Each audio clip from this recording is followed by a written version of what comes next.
Okay, all right. See people joining. Hey, thank you for joining on this lovely Tuesday. I'm Will Whitney from BMI, the president and CEO, and today we're going to be going over document accessibility. And this first webinar on this I just sent to clients of ours. So, of course, thank you for being a client and for being interested in this solution. Who I have with me is Brock from IMS, and he is IMS provides accessibility on demand to BMI. So they're helping us offer this product to our clients. So that's why he's going to be here because he is the expert on this, and he is basically the back end technical aspect. So I'm working with him to provide this to our clients. So he's going to be really running this webinar to really help describe what accessibility is, what it means for you, these timelines that are coming up that I think most of you are aware of. And just as a heads up, this is going to be more educational. So we do have a product, Accessibility on Demand, but we're not going to be doing any sort of demos. Brock will touch on a little bit what it does, some pricing that we can offer, but really the gist and the basis of this is more of an educational aspect to say, here's what's coming down the pipe from the powers that be, and we do have a solution for you. And after this webinar, if you're interested, you can absolutely get in contact with me or either your BMI sales rep and ask to say, hey, I'm interested in accessibility on demand. I'd like to see a demo. We can do that for you. We're just not doing a demo today. What else? Some nuts and bolts. You're not on screen. You can't. Your audio's off. So if you want to ask questions, there should be like a bar on the side of your Zoom. Go ahead and submit questions. I'll be monitoring those. So if they come up during the webinar while Brock's speaking, I'll let him know. We can answer those, but we'll have time at the end as well. So that being said, again, thank you for joining. We're really interested in this product. That's why we're working with Brock. And take it away. Cool. Yeah. Thank you, Will. Thank you everyone for joining today. Like Will mentioned, this will be a very much education first presentation. We want to help teach a little bit about what accessibility is specifically digital accessibility, and that's kind of what we're focused on today. What I'll be covering is some basic outlining rules under ADA Title II. To preface, Will and I, we are not lawyers. We're not pretending to be lawyers. So this is just our solution that we've built a tool to be able to help provide some sort of remediation service specifically for PDF documents. So it's about 20 slides or so. I think it'll take probably between 30 and 45 minutes. Like Will mentioned, please ask questions. Questions are very helpful. It's great feedback for us so we can continue to improve what our solution is. And as Will mentioned again, this is a solution that is new to BMI that they're being able to offer to people that they are already working with, to new people. And I think it's going to be a really good solution moving forward to help the initiative, what we like to call at IMS, we call it the mission, which is to serve those non-sighted individuals that are currently not being served in the best way possible. So again, it's about 20 slides or so. Please, I hope that you learned something taking it away from today, and you have some positive feedback leaving here with some next steps. To start, I'm sharing my screen. Everyone should be able to see it. And we're just going to do a true solution overview of what PDF remediation is, what ADA Title II specifically is, what some people call WCAG or WCAG is, the World Wide Web Consortium. There's a lot of different things that we're going to cover during this meeting today. And so as we begin, I just want to start with a little bit of an agenda of what we're going to talk about. We're going to talk about three main things, and I'll tag along the fourth and the fifth at the end here. One, like I mentioned, it's understanding what ADA Title II is, what that means for you, and what that means for government, public sector, libraries, what that means for law enforcement, county offices, city offices. We're going to learn why 90% of the PDFs remain inaccessible. We're really going to define what inaccessible means as well, and what it actually takes to get those compliant against the third-party standards. Three, we're going to learn how they're not viable. If you're currently doing this manually, this is actually a solution to be able to help you. This is a solution that can take what your job was and truly transform it in about a week. So we're going to learn how those practices are currently being used, what it's like to do it manually, and how to remediate a document. And finally, four is how does it integrate? Can it integrate? Is it something that we could put within a system to make it to where we have accessibility on documents as they go out the door? What would that truly look like? And then number five, got a little click happy. Number five is how does it solve that gap? And how do we do it for so cheap? And that's something that we're very transparent on. And we're, like Will mentioned in the beginning, we'll go through a little bit of what that price looks like at the end for our specific solution. But as he mentioned, I think this is a great educational platform to be able to teach on what ADA is, how it integrates into your current workload, what those regulations are depending on what state you're in, because sometimes states can be a little bit different. So to start, we're just going to get a fun fact. I think that a fact to just really put in perspective how many people are impacted by digital inaccessibility or true disabilities that limit their cognitive behavior or their ability to read, write, do what we would consider relatively standard practice daily activities. So the fact is that 358 million people in the world suffer from moderate to severe vision loss, and they would be great candidates to be able to use assistive reader technologies. Of that, 17.5 million of them are children that suffer from moderate to severe vision loss that would also benefit from screen readers. There is another statistic that says that over 110 million kids would actually benefit from a screen reader. It lumps in a ton of data, has to do with ADHD, dyslexia, and different learning disabilities like that that limit people. It's a lot of people. The CDC recently came out with a statistic that said 1 in every 20 people actually suffer from vision loss that would benefit from assistive readers within the United States alone. And 1 out of every 4 people actually have some sort of disability. So when we think about non-sighted users is the term that we say. If we think about non-sighted users or people that are actually under the American Disabilities Act, it's so much more than you would think just on the surface. So we like to preface in that way of this is serving a true mission of the community of the people that are currently getting underserved by this. And as I mentioned in the very beginning, if 90% of PDFs are not compliant, that means that these 1 in 4, these 1 in 20 people aren't even able to access 90% of the content that's currently on the internet. And when it comes down to it, that's not the right thing to do. And so we're going to learn a little bit more about what that actually entails, what the ADA Title II is, where it comes from.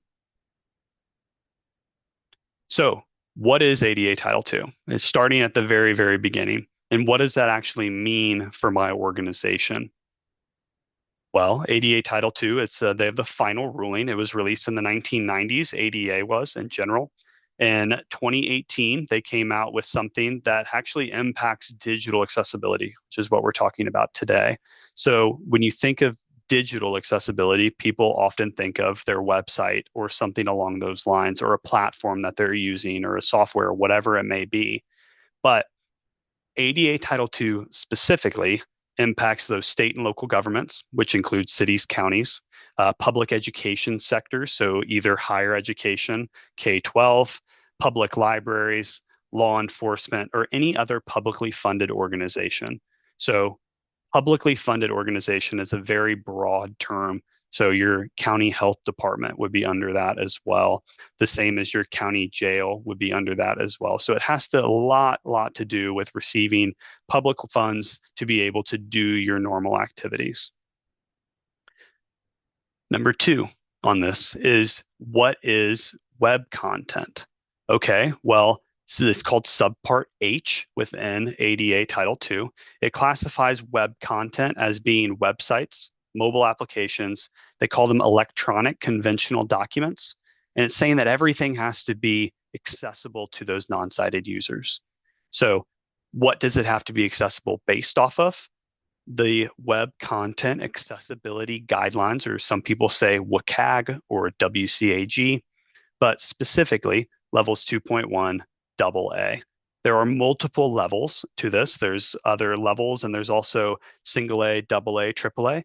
What it's actually called out in the ruling is WCAG or WCAG 2.1 AA. And then the international standard, which doesn't necessarily call it out specifically in ADA Title II, is PDF UA. that is what we like to base things off of as well, because we know that WCAG and the Department of Justice knows that it wasn't intended originally for PDF documents or electronic conventional documents. It was made for websites. That's how everything with this started. However, there's some things within the WCAG that aren't applicable to PDF documents. So we want to make sure we base it on another set of guidelines, and that happens to be PDF UA for those PDFs. This was put in place to ensure equal access, kind of like what I talked about in the very beginning. There's a lot of people within the United States and the world that are suffering from severe to moderate vision loss that may be already using assistive technology to get information. I had an example come up the other day with a lot of people that we're working with at the state and local levels. That one real life example was somebody got sent a flyer, and it sent a flyer electronically via email saying, hey, we're going to be doing construction in your neighborhood. Well, that person couldn't access that document. They had no idea that they were going to be doing construction in that area. And so it changes the way people go about their day. Another example would be you have children that are needing to get picked up from school early, and they send out a document online or post it on social media or whatever it may be. Now you aren't able to know that your son, your daughter, your family, whatever it may be, have to get picked up from school early because that content wasn't made available. So ADA Title II is a beautiful thing. It's something that's actually helping people that need this help. What it was is it's not just for websites, and it's called, like I mentioned earlier, electronic conventional documents, but it's all public documents that are published or were created by the organization. So it's a very, very large, broad sense of what documentation actually needs to get done under ADA Title II. And as I mentioned in the very beginning, Will and I were not lawyers. So if you have questions of what does and what does not need to be made accessible, we highly recommend talking to your legal counsel about that. We can provide what we believe it to be, but it's always best to have the lawyer's opinion when it comes down to the actual final ruling. Yeah, Brock, let me just jump in real second. So Yep, Brock and his company, IMS, they're based in Missouri. They work a lot in the Midwest and states out in that area. On this webinar today, of course, BMI, many, many California clients. Of course, we have clients all over the country, but majorly California. But another thing, just as we go along, so there's the kind of federal government level that gets pushed down to the state level. And when Brock says check with your local attorneys, county attorney, city attorney, whatever it is, a great relative example, because I know there are some of our library clients online, is copyright. It's a kind of a perfect parallel idea of what we're talking about for the legality. So with copyright, BMI uh, does scanning services, hosting for libraries, and we always say, hey, here's our interpretation of copyright law, the DCMA, and what you can put online, what you can't. So we may offer ideas or recommend things based on what we know, but our clients have to decide what to do. And in the county that our headquarters is in, Santa Clara County, we have multiple clients, city libraries, and even within that county, different clients of ours, their separate city attorneys decided different dates of when they can put certain records based on the copyright law and the dates available to the public. So even within the same county, different cities have different ideas what to do. So that's what we're saying is there's a general rule, general laws, but it's always going to come down to we can't tell you what to do. We are offering a solution to something that is coming down the pipe, but yep, your individual organization has to decide how you want to implement it, what does it need to be implemented upon, so on and so forth. So that's just copyright is a very parallel thing for me because we do so yep. much of it, but it's up to your legal counsel. So sorry, Yeah, Brock, absolutely. No, no, continue no, on. no, not at all. I actually, I have a great example as well. I had something come up the other day of a public school district, and in the next slide, we're going to go off of when you need to be compliant based off of population size. And it was exactly that. Their lawyers decided to tell them, hey, your deadline is X date, when in reality, I thought it was this date. And so it's always best to double check to Will's point. So when is that deadline? It's the perfect segue. And who's enforcing this mandate?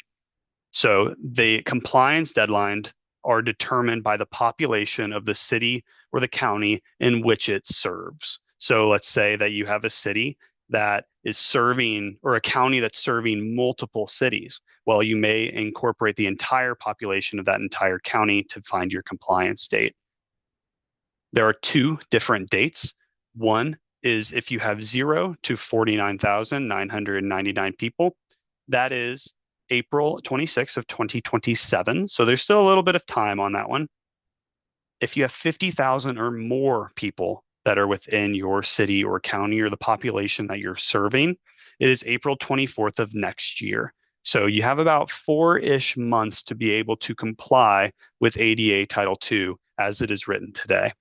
So it's a little bit closer on that one. You'll see how the solution is not viable to continue doing it manually, how AOD can actually help you get compliant by April of 2026, which sounds like something that wouldn't even been possible, but it truly is now with a solution like this. And so those two deadlines are what you want to base, hey, when do I need to be compliant by? So all state agencies also need to be compliant by that 2026 date, even if the city they reside in. In Missouri, as Will mentioned, we're headquartered out of Missouri. Jefferson City is our capital of Missouri, and it has about 45,000 people in it. However, it's the state capital, and it has to be compliant for all state government agencies by next year. It is being enforced by the Department of Justice. Depending if you're a public education sector, it's also enforced by the Office of Civil Rights, but that's who wrote the ruling. And there are two major repercussions for noncompliance. One is private lawsuits. I think that's probably the more risky one to be non-compliant with. So there will be private lawsuits. They're popping up already. There's some that have been doing this for quite a while that now that there are compliance deadlines and dates in the final ruling, they have the ability, after those deadlines have been passed, to be able to file lawsuits to those entities or those organizations based off of those compliance dates being passed. So we think that we'll see a lot of it. Again, like I said, private universities have actually been getting sued for this for quite a while for inaccessibility, but now it's being put in the public's hands to be able to take action for accountability. The second is withheld state and federal funding until compliance is reached. That's something that would be a city, a county, a school, whatever's the worst nightmare to not get the federal funding due to noncompliance with ADA Title II. We hope that nobody has to run into that, but this is what the two major repercussions are. And then some states have it's kind of hidden a little bit. Sorry about that, but has some states have complementary laws to ADA. And so, just for a couple of examples, California has a law that's implemented in the state that has to do something with American Disabilities Act with ADA Title II. That's a complement. The same as Illinois has one as well. And so some states will vary on their own state laws according to ADA and accessibility for all. But there's also what we're discussing today is what the federal government is pushing down. So what needs to be made accessible? It's a long sentence, but it's a good sentence as to describe what actually does and does not need to be made accessible. And so typically when I get to this part, I just read it. I know that's not always the best practice, but in this case, this is a good sentence to be able to base off of what does and what does not need to be made accessible. So it says any document that the public or a staff member must access in order to participate in, engage with, or benefit from a government entity's programs, services, operations, or activities must be made accessible. So I'll give a couple examples. So with you have a holiday party coming up and it's being hosted within the courthouse as a fundraiser or maybe whatever it may be for the county itself. If you send out a mass notification for that in an email or a social media post, that would need to be made ADA Title II compliant, according to the WCAG, before being sent out. Same vein goes to if you have an employee handbook internally within your own system or your intranet, and employees can access that to be able to participate in the benefit of their job, that would also need to be done. So very, very large scope of what actually has to be accomplished with ADA Title II. It's typically a lot more than people think. And I always add this note because it's how everybody thinks about it when you start. Just because your website is ADA accessible does not mean the documents that reside within your website are. So for the example of being able to go to a website, download a document. If that document isn't made accessible, they can't get that information or that content, even if the website itself is. So, an example, another one would be something like if you're like a state college or something, like a community college, and you have a here's the 2026, 2027 school calendar, and it's a Yep, three-page PDF. Like, well, anyone can get to that, but it may not be accessible because it's just a normal PDF that was thrown up there in November or something for the next. exactly. Yeah, exactly. I see that with the school district for that example of you have all of your board minutes that are required to be public. None of those, if they're not made accessible before publishing them online, you still can't get that content from that board minute meeting. So it's a lot. I have in here that it's PDFs distributed online via email required for compliance or hiring or instruction or participation. Then those newsletters or the flyers, one of my favorite examples is, let's say that you're a public higher education university and you're sending out a flyer for an upcoming football game on Saturday. That would need to be made compliant before sending it out to the public. So it's not just, those fun things that you're making in design. It's a lot more than has to do with that as well. So there is one caveat that I think that a lot of people should take advantage of if they have the ability to do it.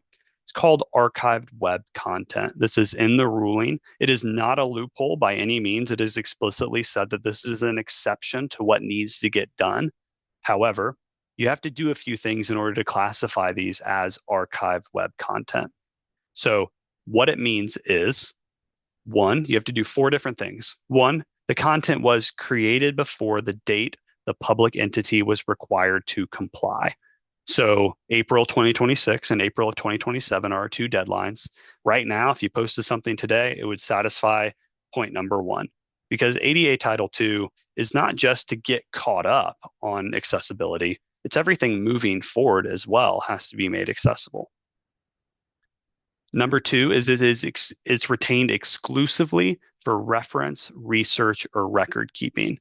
I find this one to be a little bit more of the harder to understand points within here, because if it's something that's active, let's say you had a policy that was passed in 2020, it was a COVID related policy. That is technically active. I mean, it's something that's currently getting practiced. It's a policy that's in place. That would be considered active, not just for reference or research. It's there, it's an active policy that you need to make sure that is compliant. Three, it can't be altered or updated after the date of archiving, which is pretty much a no-brainer. You don't want to change anything. If you do change it, it's not considered archived. And then four, it has to be organized and stored in a dedicated area or areas clearly identified as being archived. So if we have an archives folder on our website with all of our documents that are relatively irrelevant now, we need to make sure that they're in the archived folder and it's labeled something like archive content, not ADA accessible.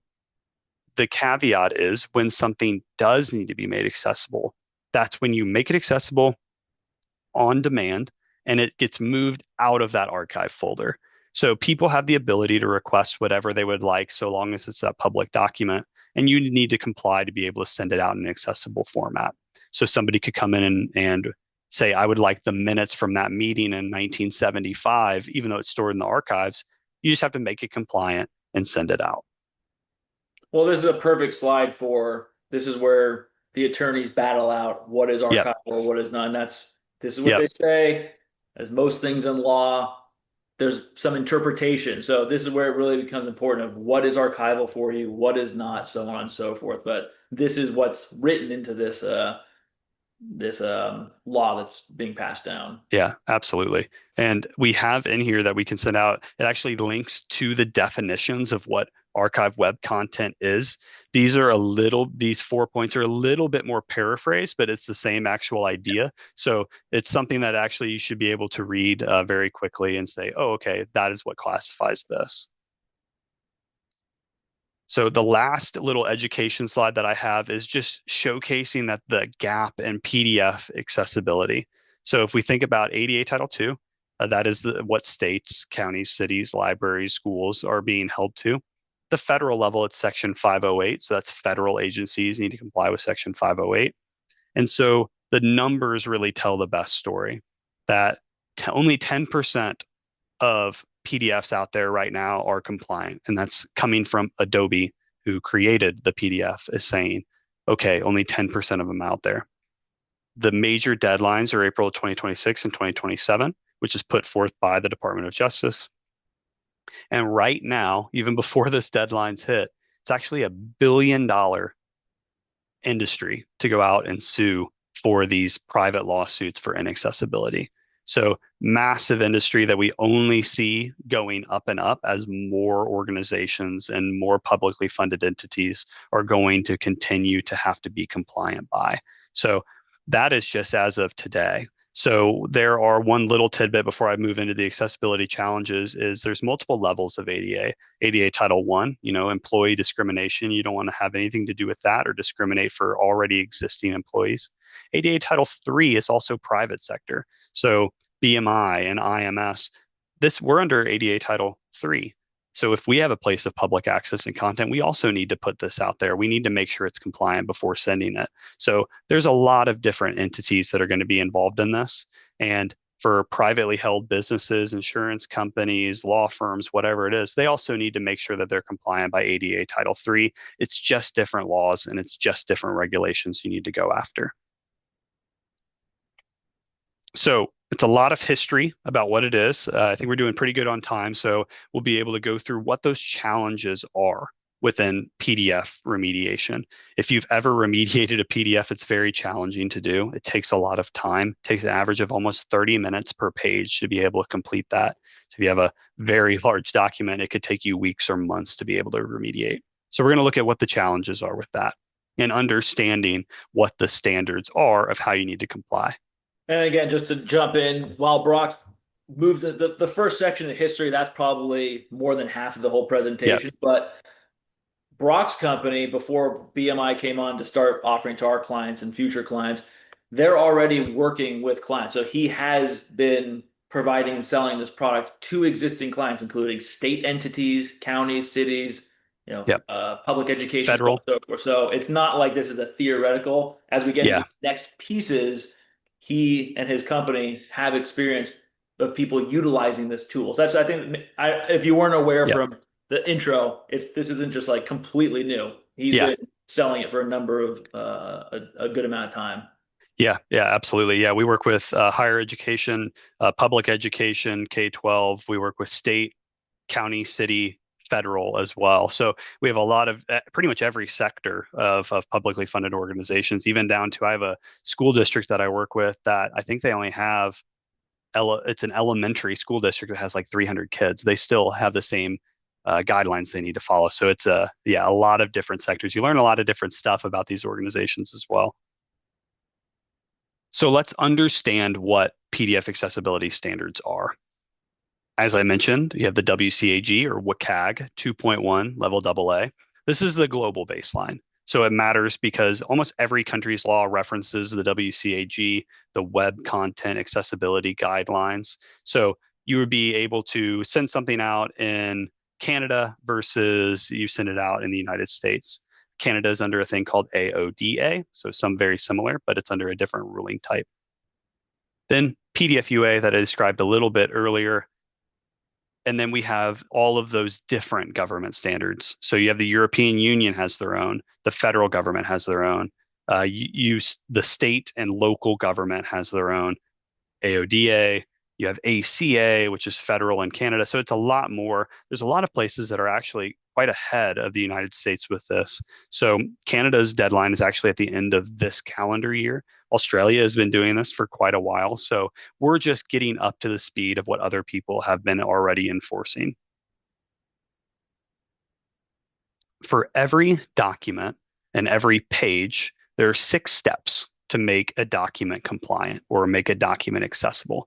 What I'm showing in this PDF accessibility challenges section is just how to do it manually. We're not touching on what we do. We're not touching on our solution through BMI, through accessibility on demand. We're just talking about what it takes right now to be able to do this document if you're doing it manually. So step 1, you have to prep and proof and OCR that document. OCR, optical character recognition. So it's pulling all of the text off of that document to be able to make it searchable. Number two is you need to add a tag structure. On the back end of documents, there's a thing called tags. There's header tags, paragraph tags, links tags, figure tags, tons of different types of tags that articulate to that assistive technology user what it is on the page. Is this a H1 heading? Is this the biggest heading on the page that I need to make sure is the telltale for this page? That's what you need to do as step two after you've OCR'd it. There are hundreds of different content elements that you would have to do by hand, and it's kind of a little bit like coding. Three, you need to set the logical reading order. And so that is, how will this document be read aloud to somebody? Does it start with your heading and go to the paragraph, or does it have the figure at the top in your letterhead actually read first? You need to manually go in and make sure that that is set in the correct order. Then you need to write alternative text. Alternative text is typically you see it for figures, a figure tag, or images or image tags. That's actually describing what that is. So let's say for this slide, for example, we had a figure tag or an image tag around these 6 steps. It would say something like 6 arrows pointed to the right. That is describing what that actually is. We see this a lot with images and graphs and charts, and something that actually needs to be described for a user to truly understand the purpose of what that image is. Then you need to fix all the tables and forms or fillable forms or interactive form fields. If you have an Excel sheet that you've exported to be a PDF, okay, did you tag every single cell? Did you label them as table headers or table data? Because you have to tag every cell so the user understands exactly how to be able to articulate that information. We, as sighted users, or if you're a non-sighted user, you already understand this, but as sighted users, we read left to right, up to down. We understand table headings. We can see it. But if it's not described in an accessible way to a non-sighted user, they have no idea what is actually the heading of that column or that row. You need to go in and make sure that those are all done correctly in the tagging phase, and then validate that in your forms and tables phase. And number 6 is validate. You need to make sure that it works. You need to make sure that it's accessible. There are compliance checkers out there. There is PAC, which is Access 4. Adobe has a compliance checker. Power PDF has a compliance checker. Accessibility has one as well. They're all great tools. And I think that the best way I like to describe them is kind of like spell checkers. So I always use the example because sometimes I talk in a little bit of slang. I'll say gonna instead of going to. So gonna is gonna fail a spell checker every single time because it's not necessarily a true word. However, it gets the same point across as going to. So it's kind of the same like idea with compliance checkers. There may be some level of subjectivity applied to these documents. Not everything, but some of it. You may be able to determine that's an H3 heading, not an H2 heading, but it still gets the same point across to the user in an accessible format. So that's what we mean by validating and retesting. And the best in class tools, which are great products, we have nothing but great things to say about them. They do about 30% of this work for you, and they give you everything you need to be able to manually do this process still. But if you think about it, if every single step, 6 steps, for every 1,000 pages is 250 hours, and that's before you even check it, how are you ever going to be able to have time to be able to complete this? Especially, I have partners that have 35, 40,000 documents in their backlog that they need done by April. How are you ever going to find enough time? It takes, if you average 10 pages per document, you had 900 documents. It's about 2.5 years to be able to complete if you're a single user. So it's very, very challenging to do unless you have sort of an automated process to be able to do this. So one thing is manual remediation, as you guys can understand now, is it doesn't scale. It's slow, 15 to 30 minutes a page. And large projects can take years to be able to complete. We have in there 1,000,000 pages can take anywhere between 9 and 19 years to be able to do. It's expensive. with the average pricing between $8 to $25 a page, sometimes being up to over $150 a page, and it's inconsistent. So I always say the example as we're coming up on the holiday season, let's say on the 23rd of December, when you know you're going to be off on the 24th, 25th, 26th, you're not going to be as good at remediating at 4:55 on that 23rd of December as you would be in the middle of March when you have nothing else to do. People are always going to have that error rate. And there's trillions of PDFs out there, millions in backlog that even though we continue to fix and remediate and correct, we're making them far faster than we're able to go in and correct them, especially if it takes 30 minutes a page to be able to do. So I have an example of I had a partner have they had a 150 page annual budget to be able to complete. It was going to take them about 4 weeks to make that document accessible if you had one person working on it for 8 hours a day. And so, based off of this organization, obviously their salaries were able to public. I was able to tell them how much it was going to cost them to do that. It was going to be around $4,000, $5,000, $6,000 in that ballpark, which doesn't include benefits, taxes, everything like that. And so, we were able to do this for them for less than $300 in less than 2 minutes. It just worked. It's now scalable. It's now compliant. It's now working for us to be able to do. And so that's just a real world example when we think about the slowness, the cost, and the inconsistency of being able to do this. So it is truly needed. Manual effort is needed even with the best tools there possibly are. So we're going to go into the current market conditions and we'll wrap up a little bit with the accessibility on demand solution that we have. We built this graph. There's other tools out there. We aren't, trying to hide any of them. They're great tools, like I said earlier. There are ones called Access Check, which I alluded to, PAC. There's Adobe, there's Power PDF, there's Alliant, Accessibility, Equidocs. And so we put this little chart together showcasing what they do. They automate about 30%, even the best tools out there as of now, the Equidocs, the Accessibility, the Alliant. They're great at what they do to give you all of the tools to be able to do it incredibly effectively well. The bottom one, the 95%, is what accessibility on demand does. So we come with a automation first perspective. We want to automate as much as we humanly can to be able to get it to the best level that you can see. And so the best tools, the 35% automation, are still dwarfed in the comparison of the 95% automation that AOD has. So we like to answer the question, why? Why is there a shortfall? Why haven't Adobe come up with this? Why haven't Google come up with this? And this all has to do with the automation shortfall here.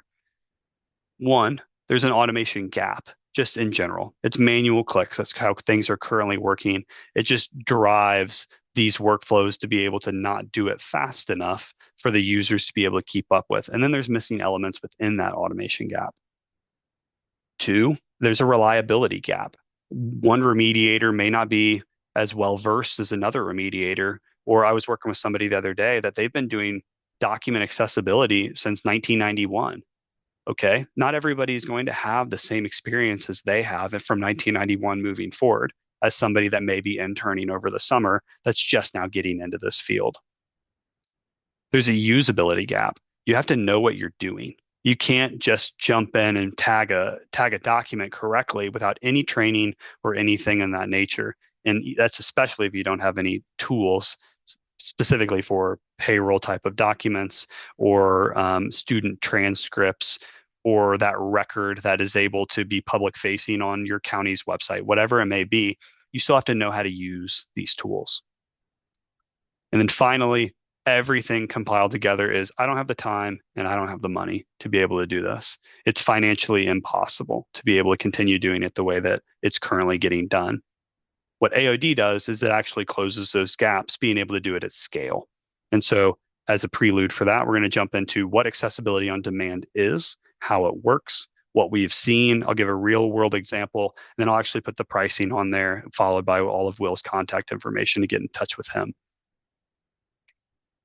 Accessibility on demand, it's a truly automated platform. We call it the self-service portal to be able to go in and do this. So you don't pay for the self-service portal, it's included with what we do. And you can come in and dramatically lower your costs and increase your scalability. We operate in batches. So if you think about my example earlier, I said 900 documents was going to take about 2.5 years. Well, what if I made one single batch of 900 documents? Okay, you can do that now in accessibility on demand and upload all of them and download remediated PDFs. It's possible. You could have that done in a matter of 10 minutes versus what was going to take you 2.5 years to be able to complete because we do it in parallel and we do it quickly. It's highly effective. Like Will mentioned, we have clients in all sorts of sectors from very, very small public schools to large government agencies with 49 people, 50 people that are their entire full-blown job is actually remediating PDFs. They have 50 people doing this, and we're able to scale with them to be able to help them get compliant. We do a thing called compliance scores. So it's for you, it's for the end user to be able to understand how compliant this document is. And we actually provide a report for every single document that we do.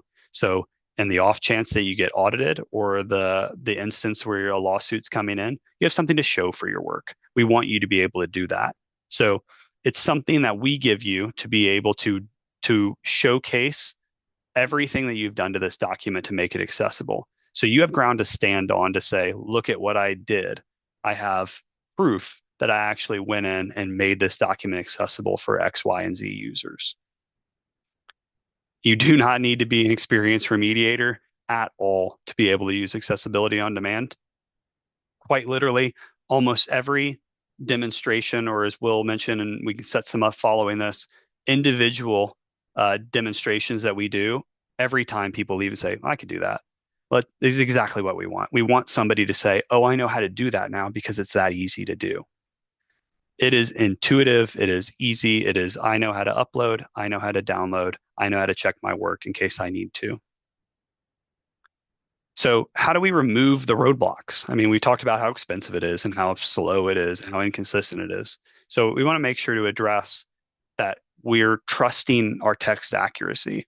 We have the OCR, very, very advanced OCR, optical character recognition, to be able to pull everything down off of that document. So it's discoverable, it's indexable, it's Control F on your keyboard and find exactly what you're wanting. And you don't have to go in as an end user and actually type in all of that information. There's a button in Adobe right now that just says auto tag. That doesn't make it compliant by hitting that button that says auto tag. It just simply puts some boxes around some stuff and it may label it correctly, it may not. But this actually does. It labels it how you want it to from the client side of things, so you don't have to go back and do that manual portion. It's AI driven. And when we say AI driven, we know it's a buzzword. We totally understand it. This is proprietary. This is patented. This is not an open AI. This is not a Grok. This is not anything like that. This is something very different that is actually, safe to use, that has agreements for non-data sharing, that doesn't learn off of your documents. This is just the way that we're able to scale. It's an incredibly good use of artificial intelligence when there's a million uses that are not up to snuff, in my opinion, for document remediation or just artificial intelligence in general. What we do is we automatically tag everything. You upload a document, it comes down all of those tags that you've been spending hours or months or years trying to do. It can do it in a couple of minutes. And it's truly on demand. That's why it's named accessibility on demand. Because, like we mentioned earlier in archive web content, not everything has to get done. However, when it does, you have a tool to be able to do this with. You can quickly upload a document, download a compliant WCAG 2.1 AA compliant document, and then send it out. At the request of a user, you can send out that document, and you don't have to pay an arm and a leg to be able to do that. We don't want to. As I mentioned, probably on my very first slide, we're working to serve a mission. Our mission is to make it as cheap, as fast, and as affordable as we possibly can for these end users. We don't have the desire of making as much money on it as we truly do about serving this community of people that really needs it. And so all of that together it gives you audit ready compliance. It's built in validation to check to see if you're WCAG and PDF UA compliant. And it gives you that report, like I mentioned. So you know what you're getting into. You know that every document is going to be the same output, whether you did it at 4:55 on December 23rd, or if you did it in the middle of March. It's the same output, regardless of time of day, 24/7. That's one of the beauties of what accessibility on demand is. And so I'd like to share a real world example that's actually happened where we were working with a large government agency, it was a federal agency, to be able to help them get compliant. And so we made this little table that showcases what they actually were planning on doing and what we helped them with doing. And so they had 25,000 public records they needed accessible in 5 days because they were under a lawsuit. They were getting subpoenaed to be able to pull all of these documents down and needed to send them out within a 5 day period of time. And so with manual remediation, what they were prepared to do was, okay, I can't get it done in 5 days. I'm okay with a week to a month, and I'll just take it on the chin and we're going to move forward. It may take a month or so to be able to do. And it was going to cost them about $250,000 to be able to do that for those 25,000 public records. With accessibility on demand, we did it in less than 1 day, and it was around $5,000. It just made sense to be able to help them do this. I mean, we actually got it done in a couple of hours, but we were able to double check. We validated that everything was good before sending it back to them because it was a very high priority job that they needed done right now. This is where AOD and the scalability of AOD really comes in.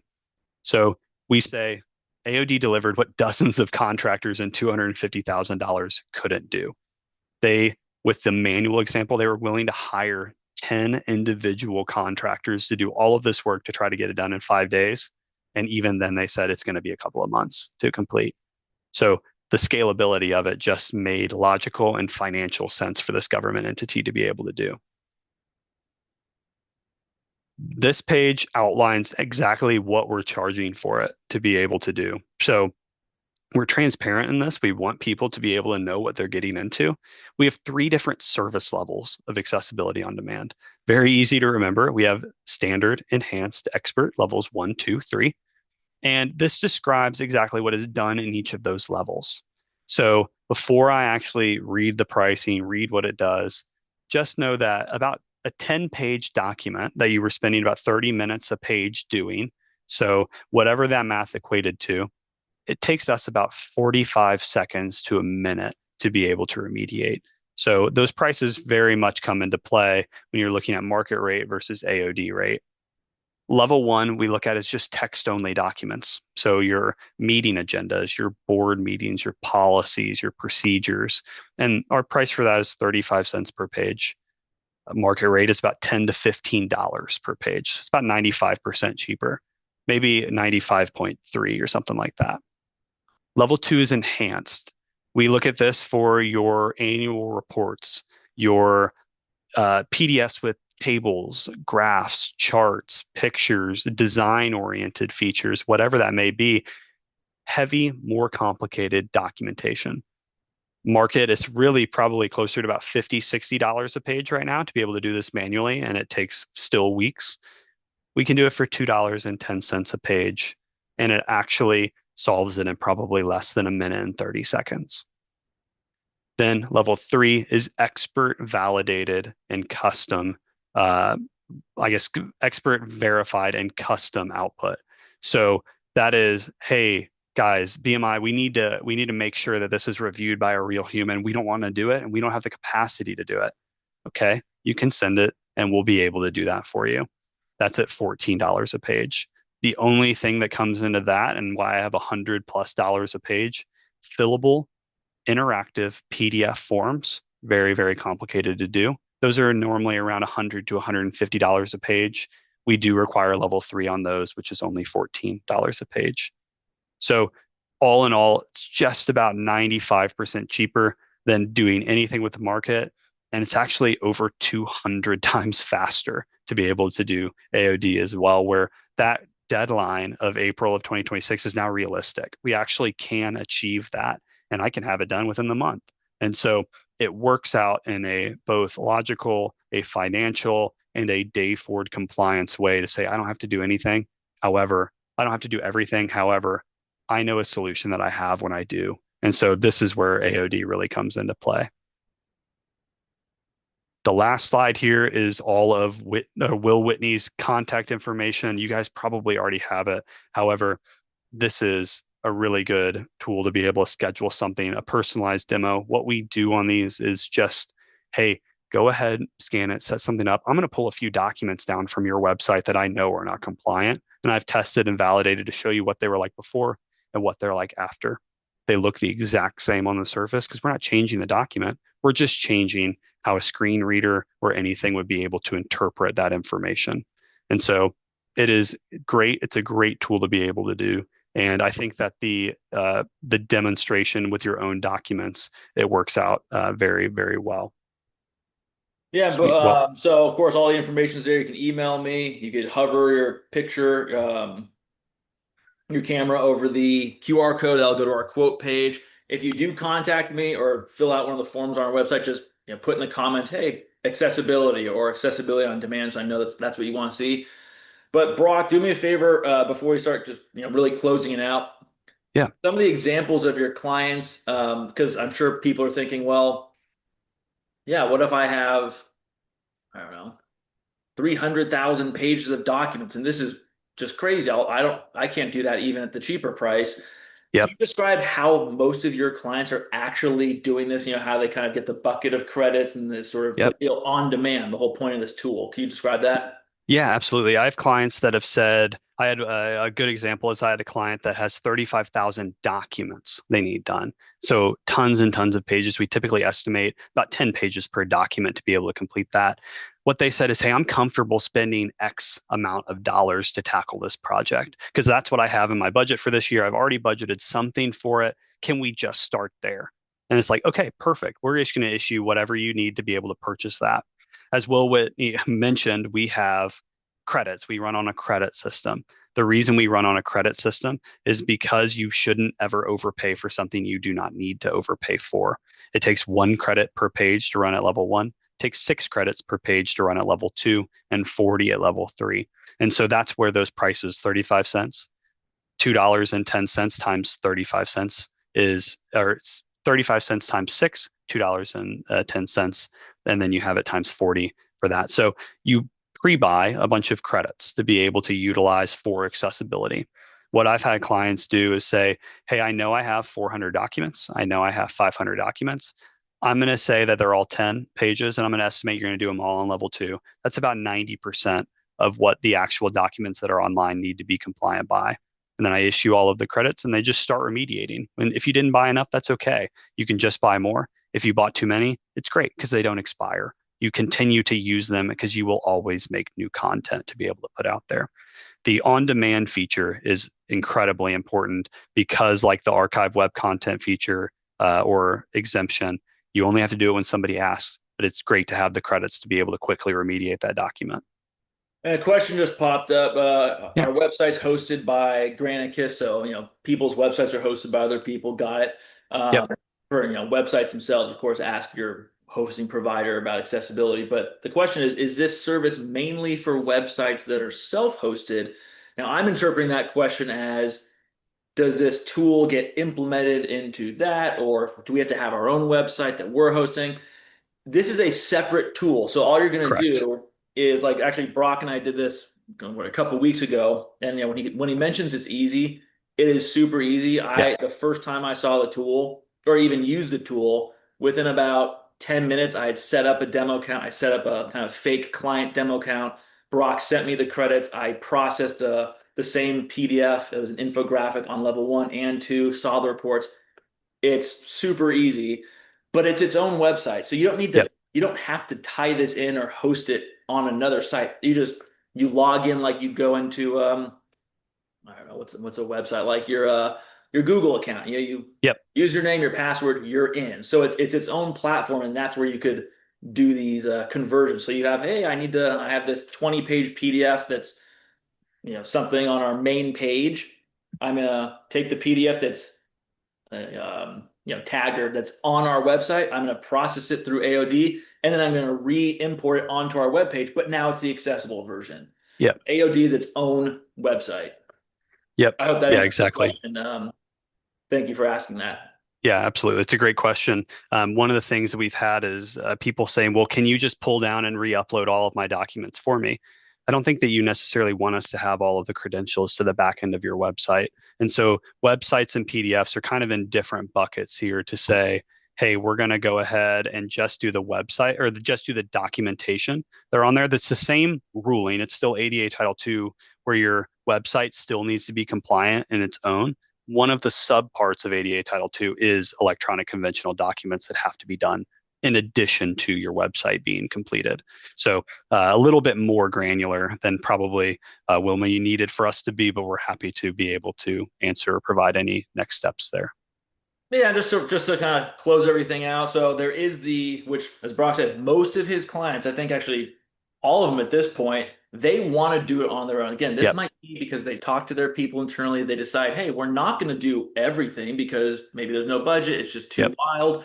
But we're going to have the tool that we can do documents as they come up. Maybe you hit the most important ones first, the most prevalent ones, or the public facing ones, and you have a plan to go forward. So most people, most clients are doing it as they purchase the tool, they have access. You can assign users, you can have multiple people on yep, it, and they're doing their own processing. However, it is possible for you to say, BMI, I have these 10,000 PDFs that are 10 pages each. We don't want to do them. We're too yep, busy. You do them. That's possible too. It's just what we're seeing is that most people do like having the ability just to do it themselves when they want to do it. They just buy the credits, they have the bucket, they do it as yep, on demand. It's accessibility on demand.